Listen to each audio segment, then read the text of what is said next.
This is Milo. It's the World Cup. He's found a bet he loves. 5 teams stacked into one, and $50 feels safe. He taps it. By halftime, gone. Hold on to 2 questions because their answer is the whole game. When you win a bet, who actually hands you the money?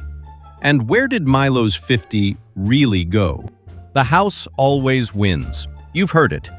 But not for the reason you think. And even when it loses, will make sense by the end. Start simple. The app Milo bets on, that's the book or the bookmaker. One thing, 3 names. Now, Milo's friend Leo also bets $50, but on the other team and loses.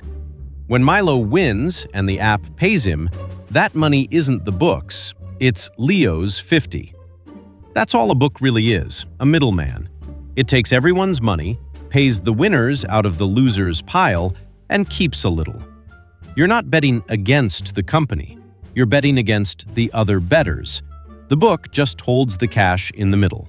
So how does the book make money without ever charging a fee? Watch the same bet with it and without it. No book first. Milo and Leo bet on a coin. Milo says heads, Leo tails, $1 each. Heads. Milo scoops the $2. Totally fair. The money goes straight to the winner. Nobody skims a cent. Now drop the book in the middle. Same coin, same $1 each, but you bet through the app, not each other. Heads. And the book hands Milo back about $1.90, not $2. It quietly kept a dime. How? Through the odds. The odds are really just the book saying how likely each side is, and it quietly prices them so the 2 sides together add up to more than a whole game. Like selling 105 tickets to a 100-seat cinema.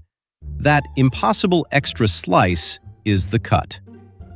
No fee. Milo just got paid a little less than he truly won. And if the book can get equal money on each side, that cut is basically free money. $100 on Brazil, $100 on the other team, $200 in the middle. Brazil wins. The winners get their own $100 back, plus about $90 from the losers' pile, and the book keeps the last $10. Flip the result? Same thing, $10 kept. The book never had to guess who'd win. That's the dream. Be the middle, not a player. But the money almost never splits evenly. Say 150 piles onto Brazil, only 50 on the other side, and Brazil wins. Now there's just $50 from losers to pay a whole crowd of winners. The book covers the gap out of its own pocket. That game, the house lost. And it's normal. The economist Stephen Levitt studied thousands of real bets and found that in about half of games, 2/3 of the money sits on one team. So a book isn't a calm middleman. It's taking real risks of its own, and it can lose.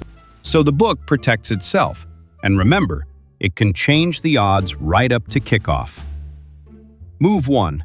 Make the crowded side pay a little worse, the quiet side a little better, to pull money over and balance out. Move 2, the sly one. It knows casual bettors always pile on to the same things, the favorite, the famous team. So it leaves those prices deliberately stingy. The crowd piles in anyway and overpays. It isn't matching bets fairly. It's pricing against how it knows you'll bet. Remember the bet Milo actually made, a 5-team parlay. A parlay just means stacking 5 bets into one, where every pick has to win or you get nothing.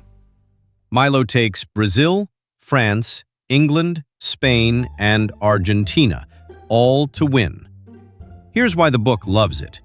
On a single bet, it keeps about a nickel on the dollar, so you get back about 95 cents of a fair price. But a parlay multiplies the legs together, so the cut multiplies too. 2 legs, 95% of 95, about 90 cents back. 5 legs? 95 times 95 times 95 times 95 times 95. And you're down to about 77. Which means on a 5-team parlay, the book keeps around 23%, nearly 5 times its cut on a single bet. The payout looks gorgeous. $50 could become $500. But here's the trap. All 5 must land. Brazil, France, England, Spain win, then Argentina draws. Gone. Even though Milo got 4 out of 5 right. That's not a guess. In New Jersey, parlays were a third of the money bet, but 2/3 of the sportsbook's profit.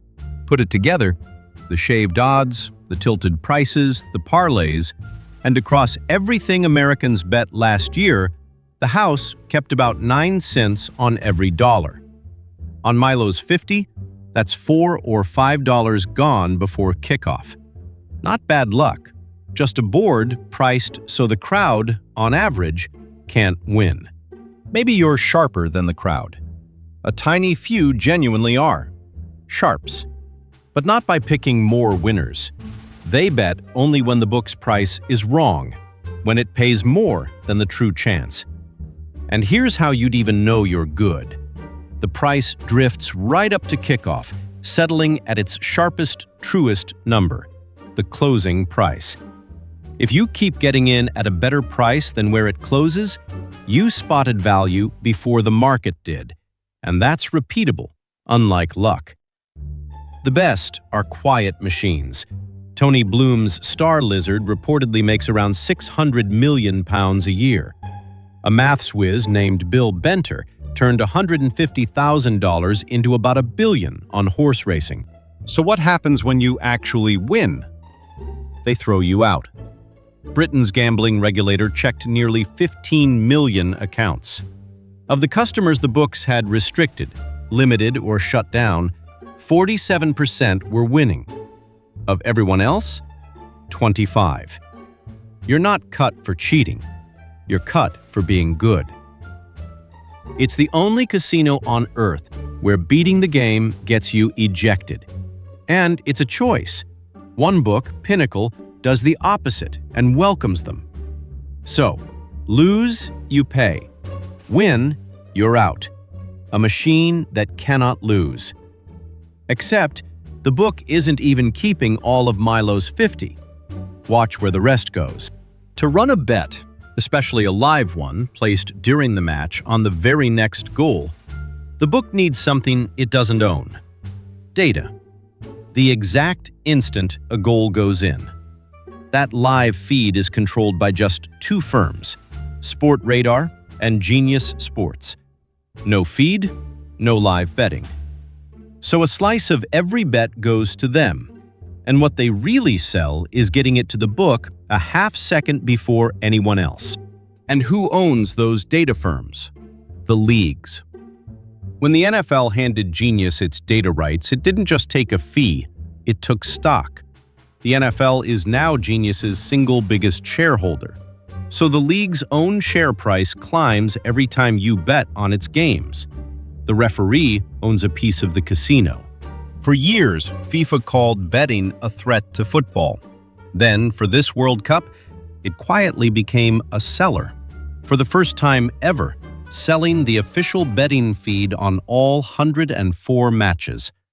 The sport's own Guardian is now a supplier to the bookmakers. And the integrity watchdog, the one paid to catch match fixing? It's often the same data firms that sell the feed to the books.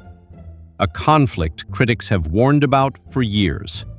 The fox isn't guarding the henhouse. The fox installed the cameras. And the promise that sold all this? Legal betting will pay for schools? Barely. People mostly bet instead of buying lottery tickets, and the lottery already funded schools at a far higher rate. So the state swaps a good earner for a poor one and nets almost nothing new, a fraction of 1% of its budget. And the real cost lands on people. Researchers tracked millions of real credit records before and after states switched on online betting, a natural experiment, and watched credit scores fall and personal bankruptcies climb 25 to 30%, worst among young men. Not a survey of sad gamblers, strong evidence the betting itself is driving the harm. So, where did Milo's 50 go, and why couldn't he win it back? The shaved odds took a slice, the tilted prices bled it, the parlay gutted it, and whatever survived was passed up a chain. The data firms, the leagues, FIFA, each paid more the more he bet, win or lose. The house always wins was never about luck. It's a machine that owns every other seat at the table. So it wins, even on the nights it loses. Milo closes the app. You can still bet for fun. A few dollars on your team, the price of a night out. Just don't mistake it for a fair fight. You're not playing the other team. You're playing the machine. And now, at least, you can see it. This has been Cat World Order, making the hidden machinery of money make sense. None of this is financial or gambling advice. If it stopped being fun, there's a helpline below. If this made you see the game differently, subscribe and tell me what to take apart next.